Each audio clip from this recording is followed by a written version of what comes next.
আব্বা, আব্বা, আমার হুন্ডা লাগবে আব্বা। সে কবে থেকে বললা তুমি কিনে দিবে, এখন তো কিনে দিতেছো না। আর বাজারে যেতে আমার খুব কষ্ট হয়। বন্ধু বান্ধবের সবার হুন্ডা আছে তো। হুন্ডা হুন্ডা লাগবে আপনার না? হুন্ডা একবার- এই এই এত বড় দামরা হয়েছে, তোর লজ্জা নাই, শরম নাই? এই যে 3 বেলা সকাল দুপুর রাত গেলতে বসে যাস, কোত্থেকে খাউনটা আসে কোনো খবর আছে? হুন্ডা করতে আসছে। এই যে একটু আগে তোর বাপেরে তোর মায়েরে অপমান করে গেছে একজন প্রাণদার আইসা, হুমকি দামকি দিয়ে গেছে। লজ্জা আছে তোর? লজ্জা শরম আছে? হুম? তোর মতো বয়সী পোলাপান চাকরি বাকরি করে সুন্দর সংসার করতেছে, আর তুমি টোটো কোম্পানি ম্যানেজার। কুলাঙ্গার পোলা জন্ম দিছি একটা। হুন্ডা লাগবো না, পেটে ভাত নাই। দিনের পর দিন মানুষ অপমান করে যায়, ওর লজ্জা নেওয়া লাগবে হুন্ডা। এই যে তোমার জন্যই সব হয়েছে, তোমার জন্য। তুমি আজকাল যে মাথায় তুলছো, তোর যদি বুঝতে দাও না যে খাওয়ানটা কোত্থেকে আসবে।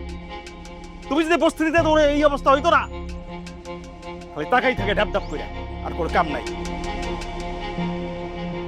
শোন না, হ্যাঁ, তাও তো খালি আমার সাথে। শোন না, আজ আমি কি টাকা আমি নিছি? আমার বাইক কেনার সময় তোমার এত সমস্যা, তাই না? হ্যাঁ, আমি খাই সব সময়।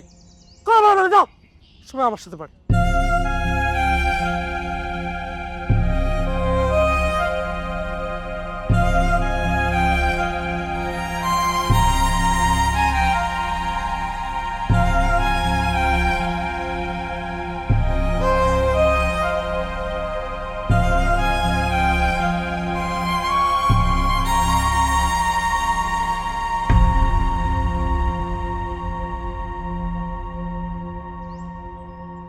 হিসাব দায়ভার আমার উপর দিয়ে হাতে বসলে তখন ওরা যত রাগ তৈরি হয়ে বাসায় থাকলে বাসায় থাকা যায় না।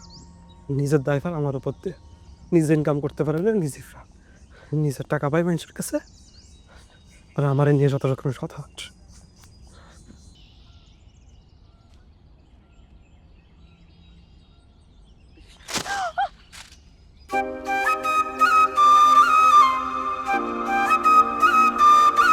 রাস্তায় দেখে হাঁটতে পারেন না? হ্যাঁ, চোখ কোথায় থাকে আপনার? মেয়ে মানুষ দেখলে মাথা ঠিক থাকে না? না, আবার সবগুলো কাপড় নষ্ট করে দিছেন। এগুলো আবার ধুয়ে ইস্ত্রি করতে হবে। কালকে কাস্টমারদেরকে কি দেবো আমি? আমার সবগুলো কাপড় নষ্ট করেছে। এই, একদম ধরবেন না। একে তো সব নষ্ট করছে, এখন আসছে ঢং দেখাইতে। অসহ্যকর। দিনটা শুরুই হলো খারাপ ভাবে।